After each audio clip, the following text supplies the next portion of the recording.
Sejam todos bem-vindos a mais um estudo diário das Escrituras. Tá um barulhinho de chuva gostoso aqui em São Paulo, tá bom? E a minha saúde, agradeço por vocês terem se preocupado, orado por mim, tá bom? E eu já tô zerado, eu tô brindado, né? Eu sou brindado aí, minha saúde tá ótima já. Agradeço a oração de vocês.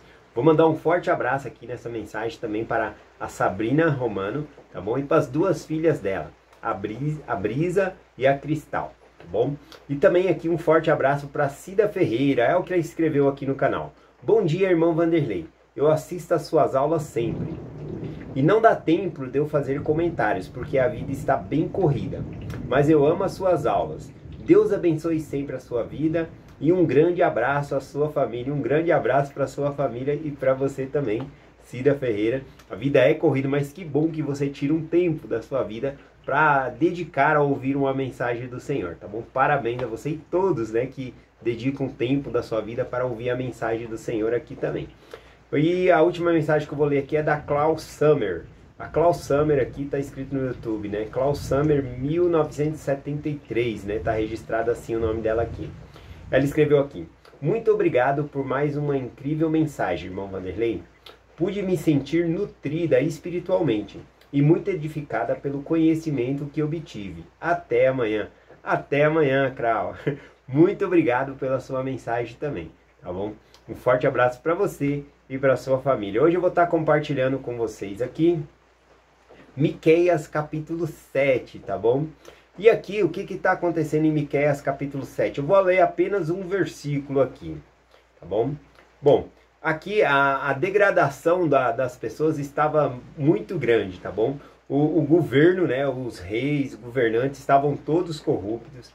Aí também a corrupção entrou na igreja, a idolatria entrou na igreja também, eles estavam fazendo isso. E naquela época, o respeito ao pai, à mãe era de grande estima e também isso havia sido afetado dentro dos lares. Olha o comentário que eu vou ler aqui. Em Miqueias capítulo 7, versículo 6, diz assim: porque o filho despreza o pai, a filha se levantará contra sua mãe, e a nora contra a sogra. Os inimigos do homem são os da sua própria casa. Então olha só, né, que situação chegou o povo ali, né? O governo se corrompeu, a igreja se corrompeu, e o lar também estava corrompido, tá bom? Tudo ali corrompido. E antes tinha muita estima ali, o pai, o filho pelo pai, mas aqui a gente vê o filho desprezando o pai. A sua filha desprezando a mãe. Lembrando, né, da hierarquia de idade, né? Tinha esse respeito por pessoas mais idosas, ainda mais se fosse sua mãe. E aqui a gente vê aqui a degradação da família também, em Miqueias capítulo 7, versículo 6. Bom, o nome da mensagem que eu vou compartilhar hoje com vocês é o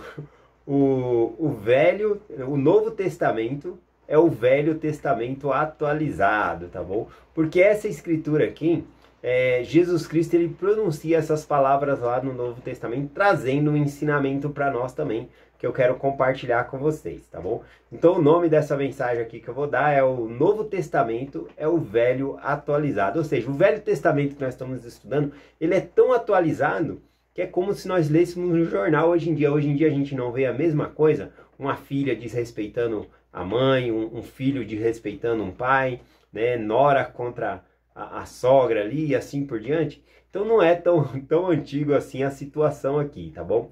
Mas no contexto que eu vou compartilhar com vocês, esse versículo, olha aqui eu vou ler o versículo primeiro, depois eu compartilho o contexto. Jesus Cristo disse, lá em Mateus capítulo 10, versículo 35, porque eu vim por dissensão entre o homem contra o seu pai, e a filha contra a sua mãe, e a nora contra a sua sogra. Então esse aqui é o que Jesus Cristo falou, exatamente o que está escrito lá em Miqueias capítulo 7, versículo 6, tá bom? Só que tem uma diferenciação, lá a gente viu a degradação da família, tá bom? Por conta de degenerarem, caindo na incredulidade.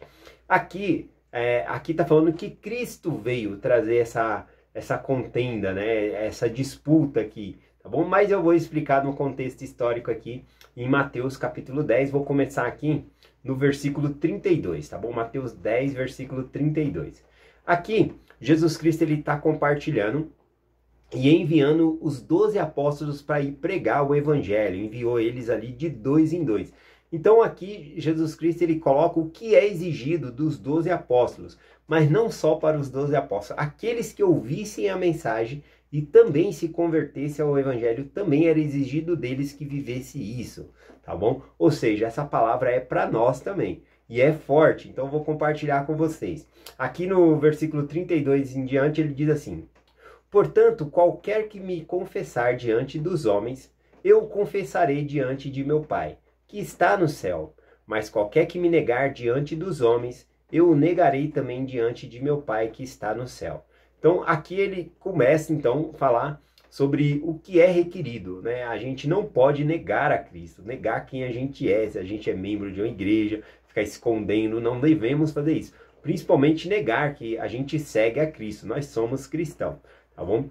E aí vamos compartilhar aqui no versículo 34 em diante. Eu vou lendo cada versículo e vou explicando aqui, tá bom? Aqui diz o seguinte: não cuideis que vim trazer a paz à terra. Não vim trazer a paz, mas a espada. Olha o que Cristo falou, muito forte, né? Que ele não veio trazer a paz, mas ele veio trazer a guerra. Aqui a gente não tem que supor que Cristo ele não veio trazer nenhum tipo de paz. Ele trouxe, por exemplo, a paz entre nós e Deus, né? Mediando pelos nossos pecados, pagando pelos nossos pecados. Então ele trouxe uma paz entre nós e Deus. Mas aqui, ao falar com os judeus, eles estavam esperando um Messias que trouxesse a paz no reino. E a paz pela espada ainda, né? Então ele está falando que ele não veio trazer esse tipo de paz. Tá bom? Pelo contrário, as informações que Cristo vai falar aqui, aqueles que aceitam o evangelho não vão ter paz, tá bom? Porque aquele que agrada a Deus desagrada o mundo, então o mundo vai vir contra essa pessoa, é o que Cristo ensina aqui, tá bom? Então ele fala aqui, né? Não cuideis que vim trazer a paz na terra, mas vim trazer a espada. A espada aqui, a espada ela corta, né? Ela corta laços aqui. Então Cristo ele está usando o sentido de espada aqui como laço. Quando fala aqui que Cristo ele está trazendo a espada, não é no sentido de que a gente tem que pegar uma espada e converter as pessoas, né? Como existe religiões que fazem isso, né? Não o islamismo todo, né? Mas uma parte do islamismo eles pregam isso, né? Ou a pessoa aceita ali ou eles são mortos, né? Então tem essa questão também aqui. Tá bom? Um grupo, né, dos islamismo, eles aplicam esse tipo de coisa. Ou seja, também eles não têm a separação entre o Estado e a religião. É uma coisa só também. Quem tem que obedecer é tudo uma coisa só. E não aceita outro tipo de religião e assim por diante. Então Jesus Cristo falou que ele veio trazer a espada, mas não é esse tipo de espada. A espada que Cristo veio trazer aqui é a espada que corta laços familiares, que é o versículo que eu vou ler em seguida aqui. Também, quando fala que Cristo ele não veio trazer a paz, nós não devemos supor que ele não virá trazendo essa paz no milênio, tá bom? O milênio vai ter 1000 anos de paz aqui na Terra para a gente conviver com Cristo como líder.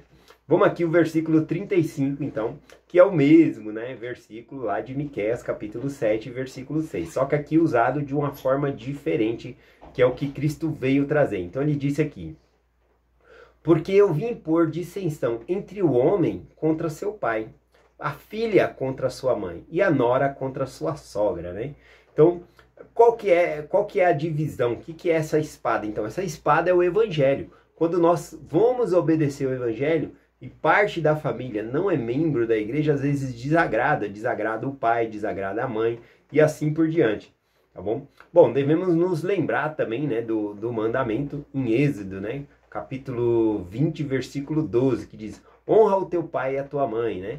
Porém, essa é a única vez que Deus ele fala que se for para nós escolher entre nossa mãe e nosso pai e obedecer a Deus, então que nós desobedeçamos ao nosso pai e nossa mãe e obedecemos a Deus, tá bom? Então Deus sempre é a prioridade. Nós não podemos nem sequer amar mais aos nossos filhos do que amar a Deus. Então é o que é requerido para seguir Jesus Cristo aqui. Também, quando ele diz aqui que ele veio trazer dissensão entre pai, filho, filha e mãe, assim por diante, também não significa que ao obedecer o evangelho ou a ir para a igreja, eu vou abandonar as minhas responsabilidades em casa por exemplo, parte da família não é membro. Eu não posso deixar de ser um bom esposo. Eu não posso deixar de ser um bom pai e só me atribuir às coisas do evangelho, né? Me dedicar ao evangelho. Eu tenho que cumprir as duas coisas, tá bom? Não é esse tipo de divisão aqui que Cristo está falando. Ele está falando na divisão do sentido de que se uma filha, ela se converteu ao evangelho, como acontece, eu conheço histórias assim, que se converte ao evangelho e se batiza. E a família fica contra ela ir na igreja, fica contra ela viver os mandamentos, conforme eu vou compartilhar aqui. Tá bom? Vamos aqui no versículo 36, né? Diz assim, ó. Serão os inimigos do homem os que são dos seus familiares, né?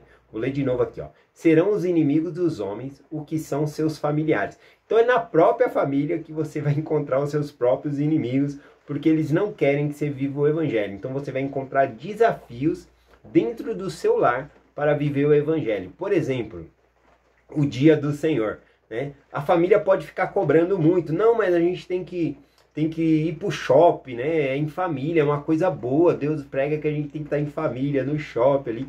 Mas esse não é o dia de estar no shopping. Então, nesse caso, você tem que escolher estar na igreja, estar fazendo as coisas de Deus, do que estar no lugar onde vai gastar, onde vai se divertir.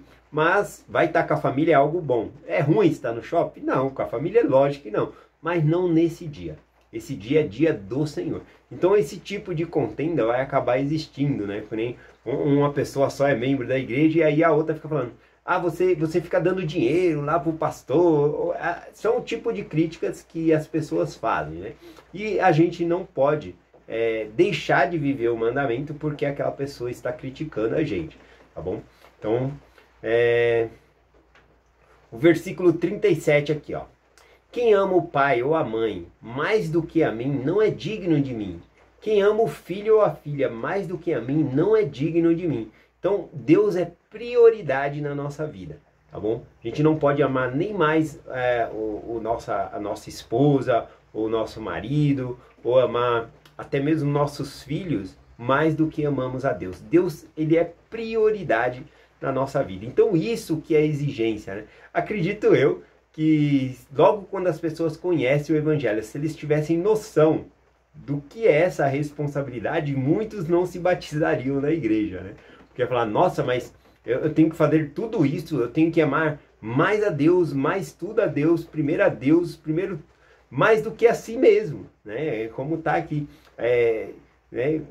sacrificar os seus próprios desejos, né? Sempre colocar Deus em primeiro lugar, né? Então eu acredito que muitas pessoas quando se batizam não estão dispostas a fazer esse sacrifício, mas ao longo do tempo elas aprendem esse sacrifício. Como eu, né? Quando eu me batizei, eu não estava disposto a fazer uma missão de tempo integral. Mas logo, depois de um tempo de igreja, eu adquiri esse testemunho e eu estava disposto a ir servir uma missão em nome de Deus, né? Porque eu amava Deus e queria agradar o meu Pai Celestial, então eu fui para a missão, tá bom? Então foi bem interessante isso, que às vezes quando a gente entra, a gente não tem toda essa energia para ir contra, né, as pessoas e querer colocar Deus em primeiro lugar, tá bom?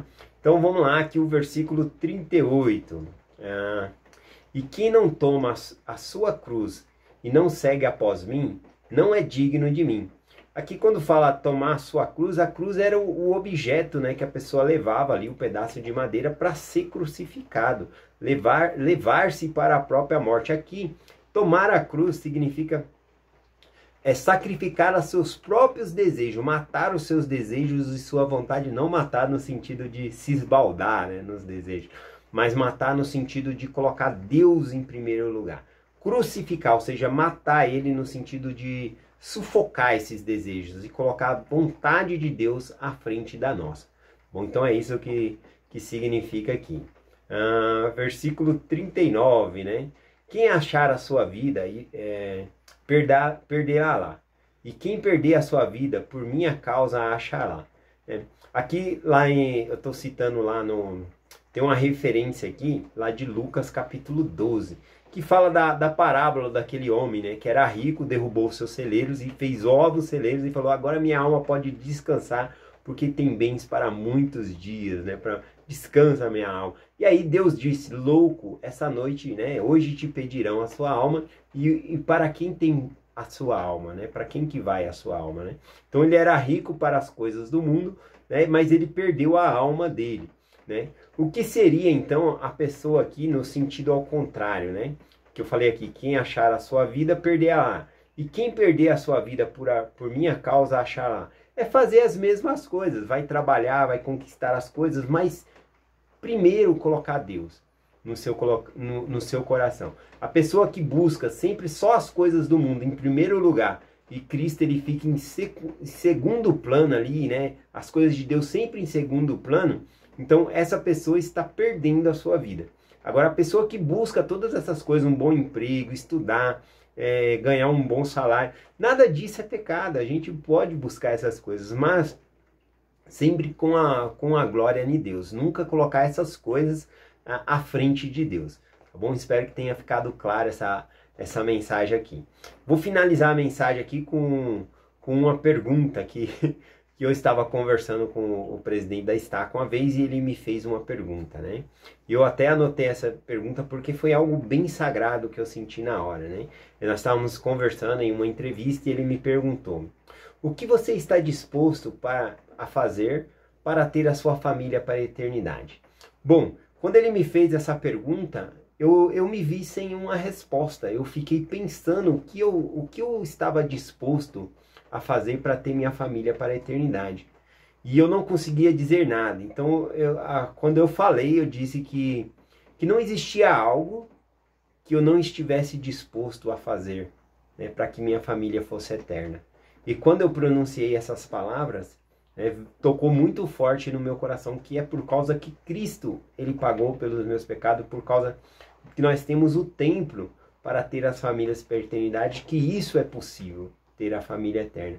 Então eu fiquei muito grato pelo meu Salvador. Então eu tenho que ser muito mais grato, assim como eu não deixaria de fazer qualquer coisa para ter minha família para a eternidade, eu não posso deixar de fazer qualquer coisa pelo meu Deus, que é por causa dele que eu posso ter a minha família para a eternidade. Eu compartilho essa mensagem com vocês, em nome de Jesus Cristo. Amém. Até amanhã.